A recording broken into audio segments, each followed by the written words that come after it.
This is Digital Lab number 2, Basic Logic and Trainer Setup. And this is the first lab where we'll be actually building a circuit on a breadboard.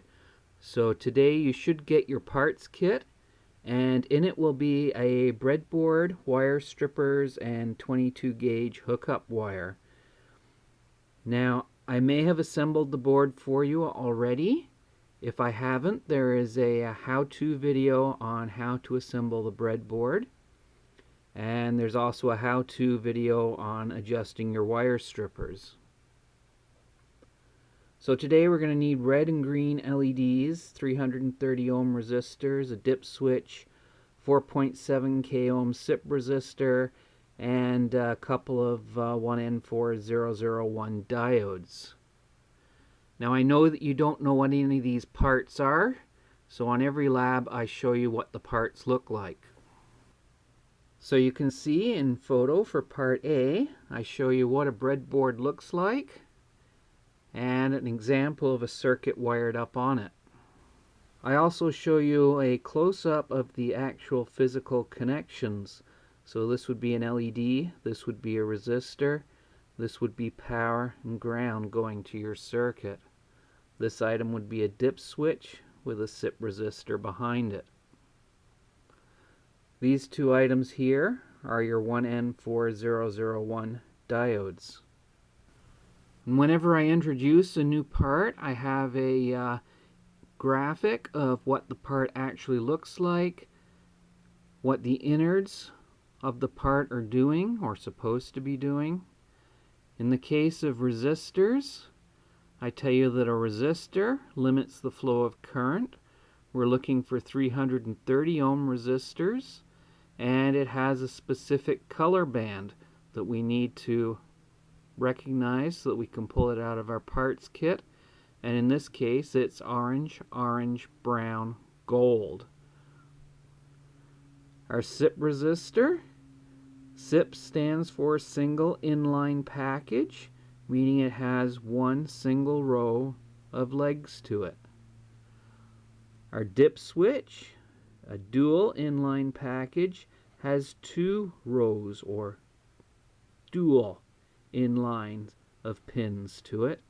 And these are just individual switches. So typically a dip switch would have 8 individual switches on it. An LED is a light emitting diode, and diodes only let current flow in one direction, so there must be a way to determine which way around to put it in, and in this case we have a long leg and a short leg. So every time I introduce new parts to you, I put it on the front page of the lab, and I expect you to keep these labs for future weeks so that you can reference them should you forget what a part looks like. So this is one of our trainer boards, and the white board on here is called a breadboard, and we have a red, black, and green binding post that have to be mounted to the boards. And normally I put these on for you, but if I have not, then we have a video available in how to assemble a breadboard. Also, each trainer will be individually numbered. So you can see my trainer number is 101. So every student will be assigned a number so that we eliminate the problem of students loaning out circuits that are already complete. As you can see, my board already has a circuit on it. These are ICs or chips. These are 7-segment displays, and as you can see I have an LED and a resistor hooked in here as a power indicator light. So every time we start to build a circuit, we're going to build on what we've learned previously. So this is an example of lab number 12. So don't panic, we're going to slowly take you through the steps, build up your confidence, where every one of you will be able to build a circuit like this and get it working.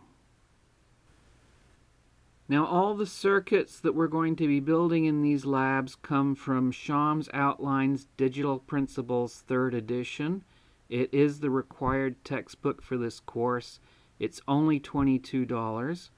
Now, some of the components that they've used in the book, we're going to make substitutions. So whenever there's a textbook change, I highlight it in the parts list. I tell you what we're going to use and what the book was using. Okay, so this is from your textbook, and this is Chapter 6, 6.2, Figure 6.1, and it's A part only. Okay, so this is TTL input and output voltage levels. This is a schematic symbol for an inverter. We'll get to it shortly.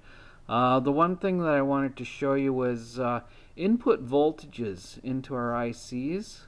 Okay, you can see it goes between ground and plus 5 volts. This is very important. You've got to set up your trainer to take 5 volts in. If you put more than 5 volts in, parts start to fail and smoke comes out of them, so it's kind of important to get the 5 volts on our trainer. The other thing I wanted you to notice is when we talk about logic 1 and logic 0, we can see a TTL high, that's the equivalent of a logic 1, is anywhere from 2 volts to 5 volts on the input. So an input for a logic 1 is 2 to 5 volts. An input for a logic 0, okay, TTL low is logic 0, is anywhere from ground, which is 0 volts, to 0.8 volts. Okay, so those are important numbers to know. The output voltages, so this is the output of the IC. Okay, we're talking the output's going to be between ground, or 0 volts, and 5 volts, so this is very important. And for an output, a TTL high or a logic 1 high, right, logic 1 on the output will be anywhere from 2.4 to 5 volts. So if you're feeding this back into another chip, right, 2.4 volts is 0.4 volts above the 2 volts. Okay, so 2.4 to 5 volts is an output logic 1, and 2 to 5 volts is an input logic 1. So this allows for any kind of noise that might come along your wires. Remember, cell phones, TV signals, radio signals are all floating through the air, and as soon as you put a piece of wire up in the air, it can pick up those signals. So we have to have a little bit of noise immunity on our input versus our output. Okay, and the output voltage for a TTL low or a logic 0 is anywhere from ground to about 0.4 volts. And on the input it can accept up to 0.8 volts. So, and then we've got typical voltages that you'll see. So a typical output logic 0 will be about 0.1 volt. A typical logic 1 on an output would be about 3.5 volts. So when you see something like 3.5 volts on the output, that is indeed logic 1, even though we're using 5 volt components. So this little chart here is very important, and I guess you have to kind of memorize it and say that, wow, I've got 4 volts on my output. That's between 2.4 and 5, so that's a logic 1. Okay. One of the things about digital electronics is we think of everything in terms of ones and zeros, but there's actually voltage levels behind those. And the TTL circuits that we'll be building work on 5 volts. Some of your laptops work on 3 volts, 3.5 volts, 3.3 volts. So we have different logic series for different voltages, and for this course we'll just be using TTL, which is 5 volts. Okay. So the next thing I want to show you is our triple DC power supply. This thing here has an on-off switch. We have a meter readout here. We have our outputs across here, and we have some kind of knob to adjust how much voltage comes out. So I said that our components need 5 volts to work on, so when I turn on the power supply and I turn on the readout for the what's going to come out of the plus 6 volt terminal, you can see that this thing is already outputting 6.82 volts. So if I take the 6.82 volts and put it into my circuit, it's obviously going to damage the components. Once they're damaged, you just can't repair them. Okay, so one thing that we can do is we can turn on the power supply and adjust the output voltage down to 5 volts. It's very hard to get exactly 5 volts. There we go. If it says 4.9, 4.8, still work okay. If it says a little bit more, like 5.03, 5.1, you're probably pretty safe there. But if you get it up to like somewhere around past 5.5 volts, then you start to damage your components. So now, because these circuits that we build are going to need 5 volts on them, one of the things I gave you was a battery pack, and it outputs 6 volts. Right, they're 1.5 volt batteries, and there's 4 in there, so 4 times 1.5 is 6 volts. So if you use your battery pack at home, you're going to damage it. So what I like to do is I like to put some diodes in on the input lines to my trainer. And these things take, well, when we're doing the calculations, we say it takes about 0.7 volts to turn these on. It really takes about half a volt to a little over half a volt. What a diode does is it only lets current flow in one direction. So taking a look at the lab here, you can see that I've given you a diagram here of what a diode looks like, and you can see at one end there's a little band. And if we take a look at the schematic symbol, we can see the little band represents this bar here. And so there's a positive side and a negative side to a diode. So if I put plus 6 volts in here, current will flow, and on the other side we're going to have a slight voltage drop. So if I put 6 volts in, I'm going to have somewhere around 5.3 over here. Okay, so if I plug it in backwards, right, if I put 5 volts in over here, nothing will flow through here. So this is like a one-way valve, right? So I tell you right here, allows current to flow in one direction only. Now this is kind of interesting, right? Because if you hook up your power supply or your batteries backwards, now you're putting minus 5 volts into your circuit, and of course that will damage them. So what I like to do is I like to get a hold of one of these diodes, and it's hard to do a close-up shot, but I think you can see that down one end is the silver band. So this end here has to go to the positive, this end here goes to the 0 volts, or the negative end, or the less positive end. Okay. In digital, we're going to use the red terminal for plus 5 and the black terminal for common. So what I'm going to do is I'm going to take my diode and I'm going to take the positive end, so the end without the band on it, and put it into my terminal. So make sure that you get the lead going right through the center. Right? We talked about that center hole in there, and then just clamp it down, and that'll make good electrical contact. Then bring the other end of your lead up and put it into, you can see that there's 2 lines along here. One's a blue line, one's a red line. So for now, just put it into the hole closest to the red line. Okay. Now these leads are a little bit larger than the holes, and the holes are brand new. Everybody got a brand new breadboard, so it's going to take a little bit of force to get it in there. So there's the first one in. So now I want to put another diode in on the common, or the 0 volt line. So what I'm going to do is I'm going to put one lead, and notice I'm putting notice I'm putting the silver bar towards the black terminal. So silver bar towards the black terminal. Put it through that center hole. Clamp it down nice and tight. Okay, and then take it and put it into one of the holes closest to this blue line here. Okay, so I'll just pick that one because it's close. So when you're finished, it should look like this. So my voltage should come in on the red terminal, go into my diode, come out of my diode, and go into the red, right, the line that's red here.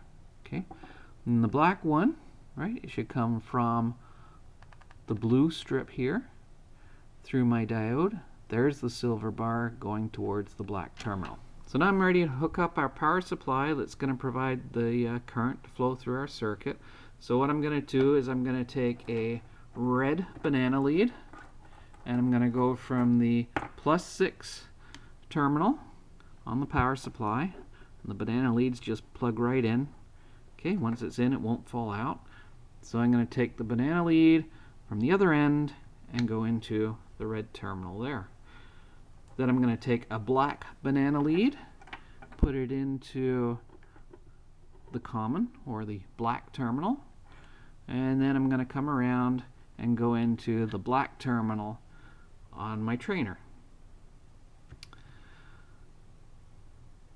So right now I've got 5.33 volts on there. If I had it cranked all the way up to 6.8 volts, it won't do any damage. And you can see that everything is okay. I haven't actually built a circuit on here yet. I've put two components in, two diodes, okay, but they're not connected together, so there's no current flowing through my circuit right now. So the next thing that I want to talk about is these breadboards. You can see that I have a red line going down here, which I plugged one diode into, and I have a blue line going down the other side that I plugged the other diode into. Typically in electronics we use red for our positive voltage and black for our common or 0 volts. These lines here are all connected together, and we call them bus lines because they're connected together and they all go in the same general direction. So as you can see, I'm running my screwdriver down here saying that all of these guys are connected together down here. And over here with the red stripe, all of these holes are connected together down here. So what I'm saying is the +5 comes in from my power supply. Okay, so the current comes in, goes through the first diode, and it powers up the entire bus line. So every single hole there is sitting at a positive voltage. Same thing with my common. My common's coming in and it goes to this bus line. Okay, so the outer bus lines, and you've got two on one side of your breadboard, and then on the other side of your breadboard you've got two more. So you've got red on the outer side here and blue on the inner, whereas you've got red on the inner and blue on the outer. If you keep everything color-coded, it makes things a little bit simpler.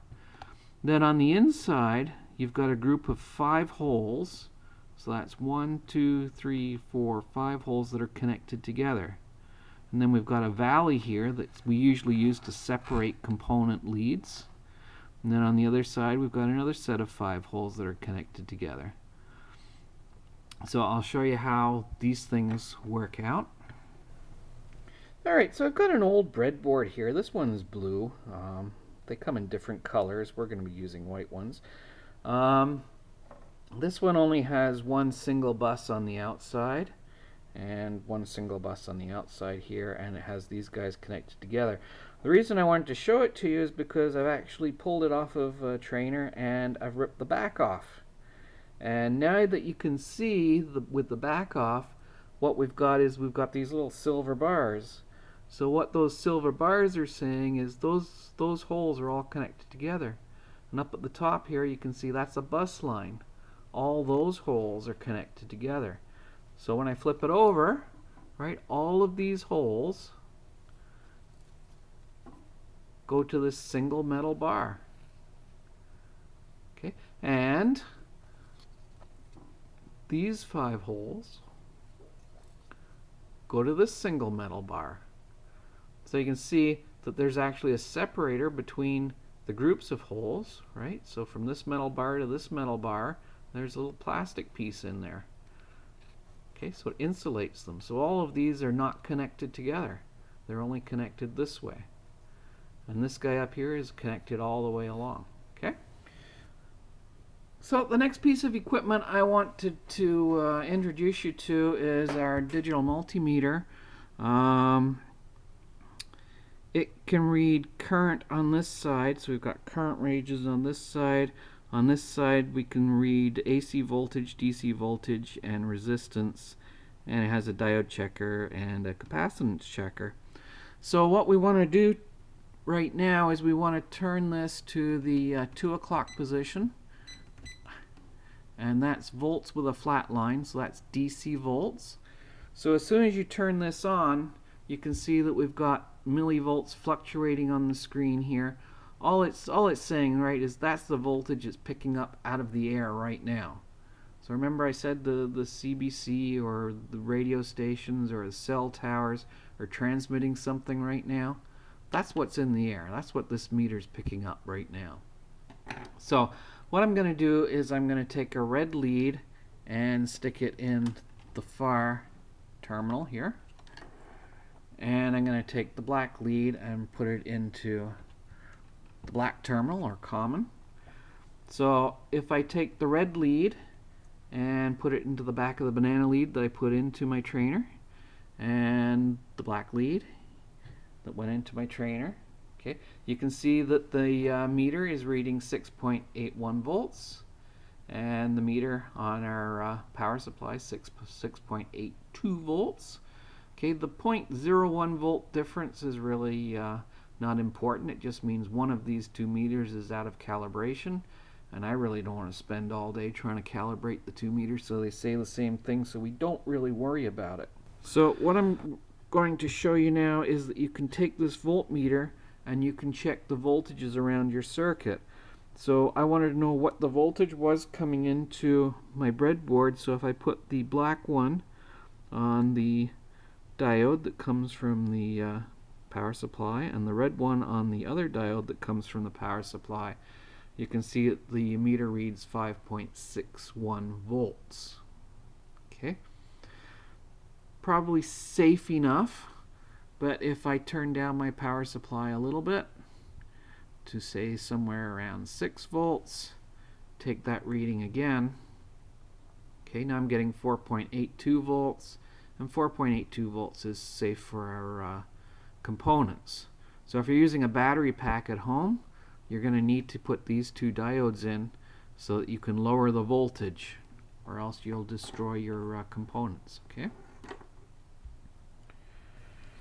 So on the lab you can see that I've labeled all the components for you. This is what a resistor is going to look like. When I hold it up here, you can see it's a lot smaller than the diagram that I've put on the lab. But when you look at resistors, right, they have color codes. So every resistor can have a different value of resistance. And I'm saying we want a 330 ohm resistor, so the color bands are going to be orange, orange, brown, gold. And I don't know if you can see it too well on this video, but there you go. When you look at this resistor, I can see it's got an orange band, a brown band, and a gold, and it's really, you know, they're small, so they're hard to see, so you might need to put your reading glasses on. Other components that we're going to use is a SIP resistor, and so a SIP resistor looks like this, and here's what it looks like internally. So all those resistors are internal to the component. We have a dip switch. We have an LED. An LED is light emitting diode, and you can see that I've labeled it. There's a positive end and a negative end, and it's up here I had the diode. You notice the symbol for the diode and the symbol for the LED look very, very similar. It's just that when you look really closely, you can see there's a couple arrows on there indicating light comes off of them. So if you put them in backwards, you'll get no light out of them. So you've got to put those in the right way around. So let's look at this first circuit that we're going to build. Basically, it's just a power light, right? And what we've got here is when you look at a circuit like this, I've shown you here's what the LED is going to look like, and you notice there's a long leg which is positive and a short leg which is negative. And we're going to use a resistor, and you can see that the resistor is going to be orange, orange, brown, gold. Okay. And this would be a schematic diagram. So what we're saying on our schematic diagram is we're going to use 5 volts. Now notice we're not saying it's going to come from batteries, we're not saying it's going to come from a power supply. All we're saying is we need 5 volts going into our circuit, and it's up to the technician or technologist to figure out where to get that 5 volts from. Okay? The 5 volts is going to go through the LED. So there's a positive side to the LED and a negative side to the LED. On a schematic, you don't usually see the positive and the negative, just the symbol all by itself is sufficient. Okay? So it comes in through the anode and goes out the cathode. Okay? From there, it's going to go through a resistor. So the LED will give us light. The resistor limits current flow. The plus 5 volts is what gets the current to flow. There's a voltage potential difference across your components, then current will flow through the components. This is the conventional current flow model, and in the conventional current flow model, current flows from positive down to ground or common or the more negative terminal. This is opposite to the electron flow model, and you'll notice most colleges and universities uses the conventional current flow model. So when you're analyzing a circuit, it goes from plus 5 through the diode, turning on the light, going through the resistor to ground. Now the purpose of the resistor is to limit current flow. Why are we limiting current flow? Because an LED usually works on somewhere around 1.2, 1.5 volts, somewhere in that neighborhood. And if we hooked up the diode directly to plus 5 and ground, the LED would be bright for a very short period of time, and then it would be very dim for the rest of its life. So by limiting the current flow through the diode with a resistor, we generate a voltage drop here. And the voltage drop will be somewhere around 3 volts, 3.5 volts, something like that. That's more of a calculation to be done in circuit analysis. So I don't want to cover that in digital. So we're going to have an LED and a resistor to limit the current flow because the LED doesn't work on 5 volts and we're using 5 volts. So let me show you how that looks on the trainer. Alright, so we're going to wire up that circuit on the trainer. So one thing that we're going to need is an LED. And so I'm going to put the LED in, and notice there's a long leg and a short leg. So what I'm going to do is I'm going to put it in the trainer, and it doesn't matter where along here you put it in the trainer. So I'm just going to put it right in the center because it looks good on the video. Now notice that this is the long leg on this side, so that's the positive leg, that's the negative leg. So I'm just going to put it in one set of holes here, just like so.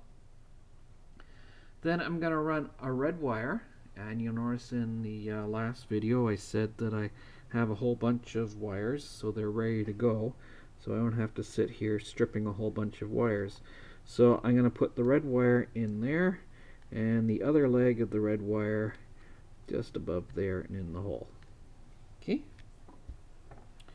so let's turn the trainer around a little bit so you can see what's going on. Okay, so I've just used the hole that's available here. It's in the red bus. Okay, and it comes over and goes to the long leg, and I'll pull it out so you can see that it's the long leg. Okay, and place it back in there. Then I'm going to run a 330 ohm resistor. So the 330 ohm resistor I'm going to place right there. Now notice this bus line here, this short 5-hole bus line goes along here. So this leg of the LED is connected to this leg of the resistor. Okay, and then I'm going to take my resistor and I'm going to plug it into this blue bus down here. Now the first thing you're going to notice is the LED is not on. Why isn't it on? Because this blue bus here is totally separate from this blue bus up here. So I need to get a wire, and it's got to be fairly long so it stretches across the board. And I've got to connect this blue bus to this blue bus. And the LED comes on.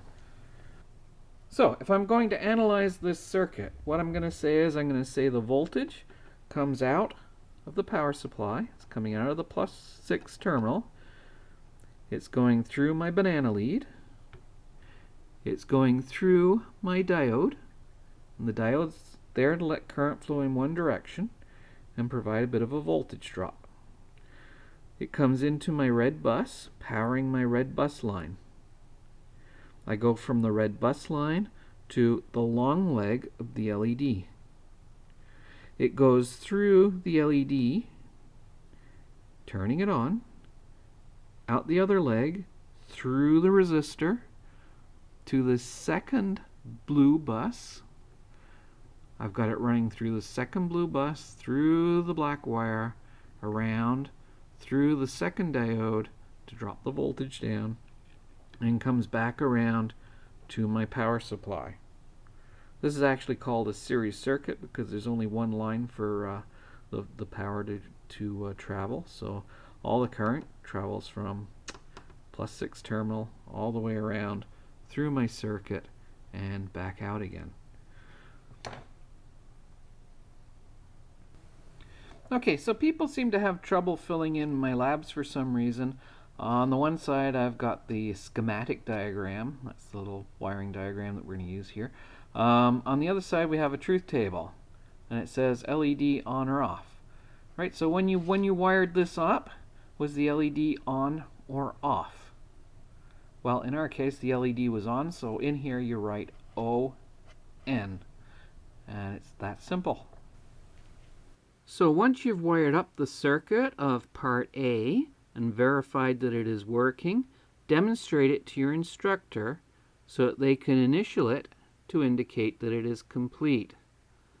You'll also notice we have a space for your instructor to record your trainer number and the date that it was performed on.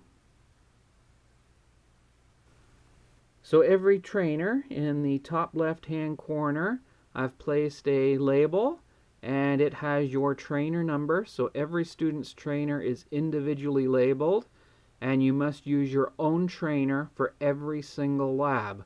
So all these labs, once completed, are recorded under your trainer number. Beside the instructor's initials, I tell you the number of sign-offs that you need to complete this lab. So for lab number 2, there are actually 3 sign-offs that you need to get to complete the lab. Now, in the next part of the lab, we're going to detect a logic 1. So to detect our logic 1, I'm going to use this particular circuit. And you notice that it's identical to the last one. Now, all I've done is I've used an input wire. So instead of running this to +5, I'm just going to use an input wire, and I'm going to poke around the trainer and see if I can turn the LED on. So if a logic 1 or +5 volts is present, current will flow through my LED, through the current limiting resistor to ground. So I'm going to build that right now.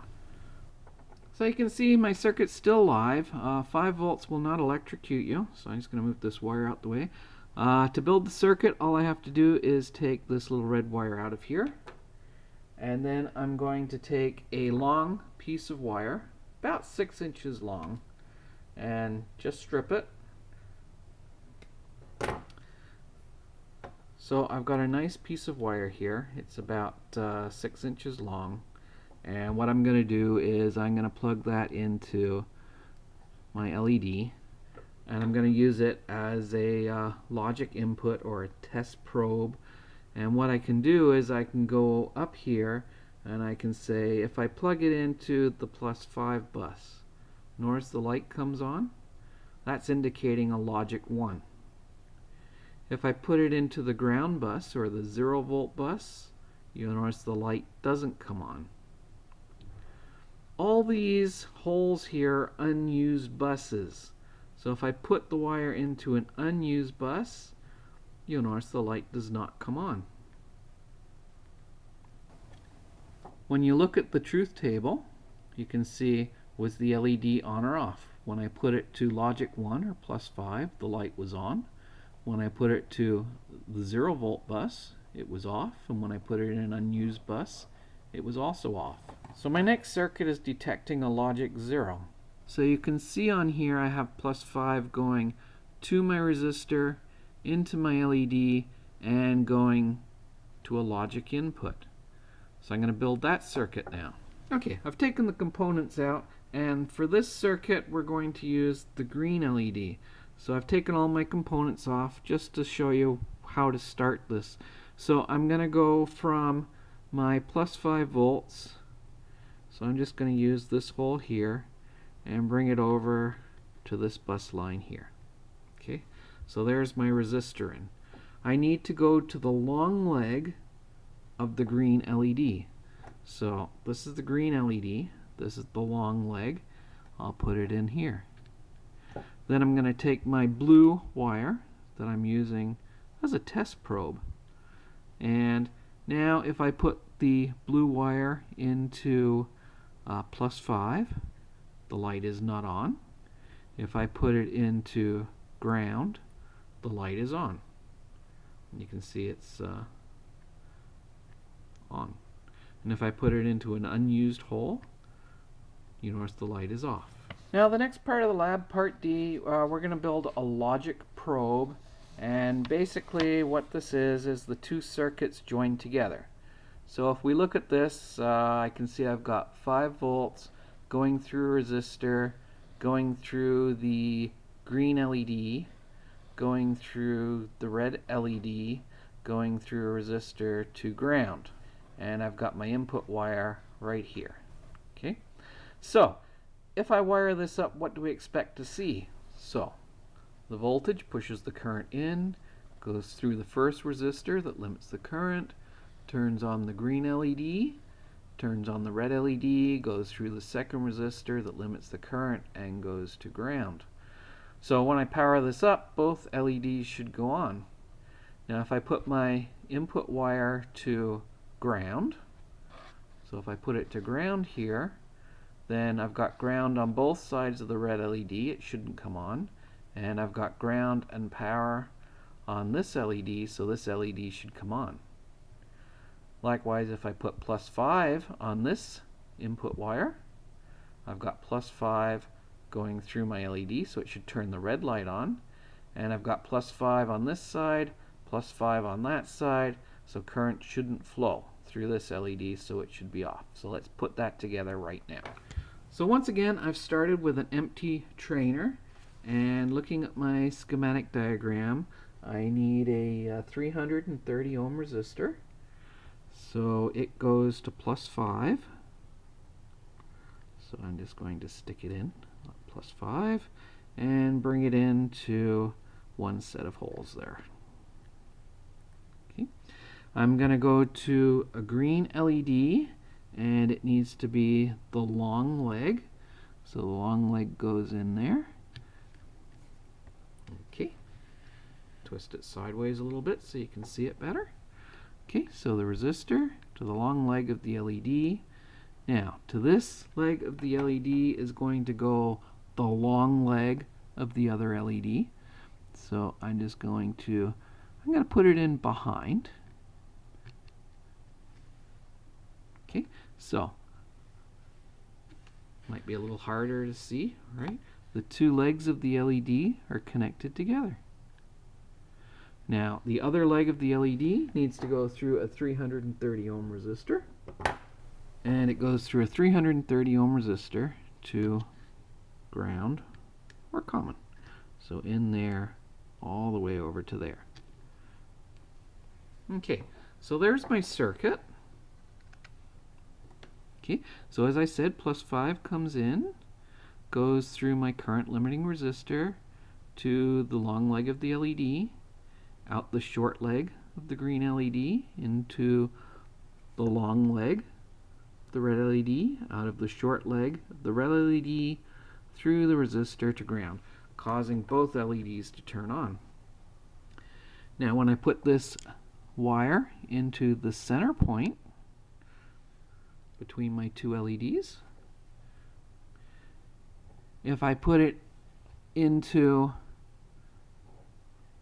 the ground or the 0-volt line, you notice just the green LED comes on.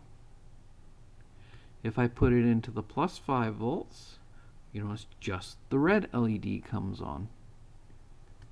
And if I put it into an unused bus, both LEDs come on. So now I've designed a little circuit that tells me this is logic 1. Just the red LEDs on and very bright. If I put it into ground, just the green LED comes on and it's very bright. If I put it into anything unused where there's no logic, both lights come on. Both lights coming on indicates that there's no logic there. Once you've wired up the circuit of part D and verified that it is working, demonstrate it to your instructor so that they can initial it to indicate that it is complete. Please notice on the lab I tell you to leave that set up because we're going to be using it. So now we can detect a logic 1 and a logic 0. We need to generate a logic 1 and a logic 0. And what we're going to do is we're going to use a switch. And you can see here that I've got two switches, just so that I can generate two different logic levels at the same time. And we're going to use something called a dip switch. Now it's called dip, so I've got one in my hand. Dip stands for dual inline package. So all it means is it has two rows. Okay, so it's got two rows of pins that we're going to be using. So that's a dual inline package. And this happens to have 8 switches. So I've got 8 switches in one package, and it's a dual inline package. The other component that we're going to use is the SIP resistor.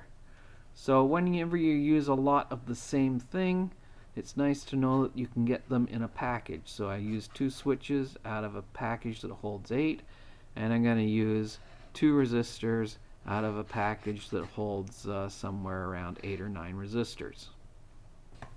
Okay, so this has 2 rows of pins, so I'm going to put it into my breadboard with 1 row on either side of this groove down here. Okay, so make sure that you line up the pins with the holes, and then you have to use a little bit of force to push it in, and it made a little snap. Okay, so when you move this around, the parts don't fall off the board. Okay, so there is my dip switch. Okay, the next thing that I'm going to do is I'm going to put in my SIP resistor package. So this is the resistor. You'll notice that there's a little dot down one end, and mine is labeled A472G. So it's just like a regular resistor numbering system. Instead of color, color, color, it's got digit, digit, digit. Okay? So this has to go in so the little dot is 1 hole above. So it goes in, so this is 1 hole above. So it doesn't matter which one of these 5 that you put it in. I'm going to put it right next to my switch. And you have to look very closely because you want you have to look closely. You can see that we have actually 1 more resistor in the package that we need.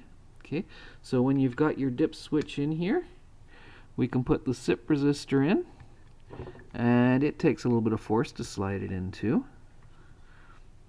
Okay, and it needs to go at least 1 hole above the dip switch. So we're going to run a red wire from the SIP resistor to the red bus, and then I need to run a black wire from the dip switch to the ground bus. So for every switch that you use, okay, it's going to need a ground. So if I'm going to use 2 switches, I'm going to need 2 grounds. Okay, alright, so I have my circuit wired up here, and I'm going to use a long probe wire to probe the back of the switch, and I'm going to use this logic circuit here. Okay.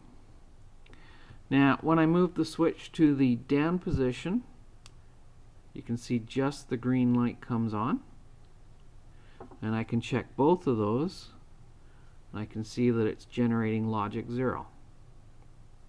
Now I have a little problem when I put it into the up position. Both LEDs are on, so we need to understand a little bit what's going on here.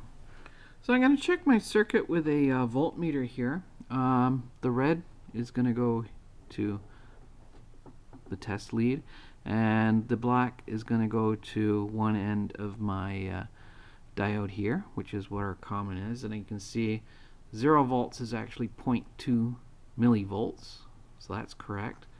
And when I move the switches to the up position, I can take a voltage reading and see that it is 4.76 volts. Okay, so I can generate a logic 1 and a logic 0. The problem is when I try and test it out on my circuit here, if I put the probe into my LEDs, you notice when the switch is up, logic 1, both LEDs are on, and when it's logic 0, just the green LED is on. So what's going on?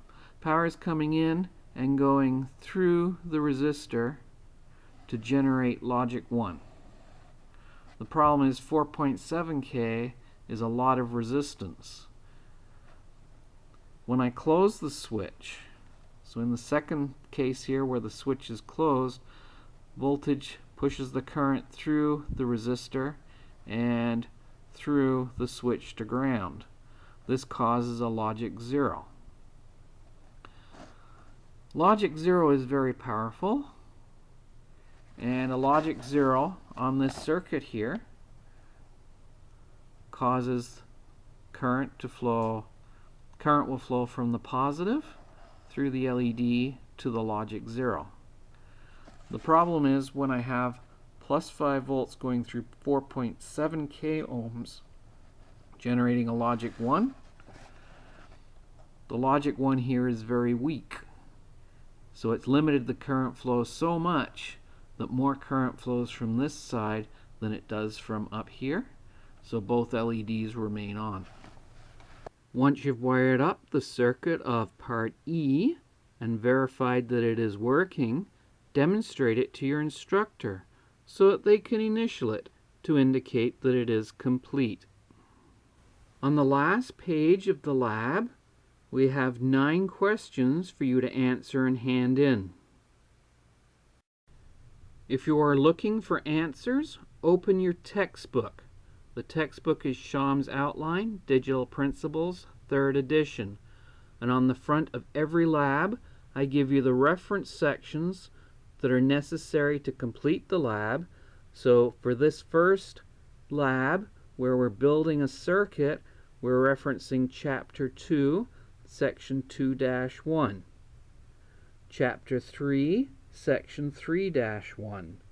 And Chapter 6, Section 6-2, Figure 6-1A only. I don't expect you to read whole chapters, but I do expect you to read the reference sections that I've outlined for you. Also, your textbook includes solved problems. So if you're looking for answers to some of those problems, the problems may have actually come from 6.1 through 6.4.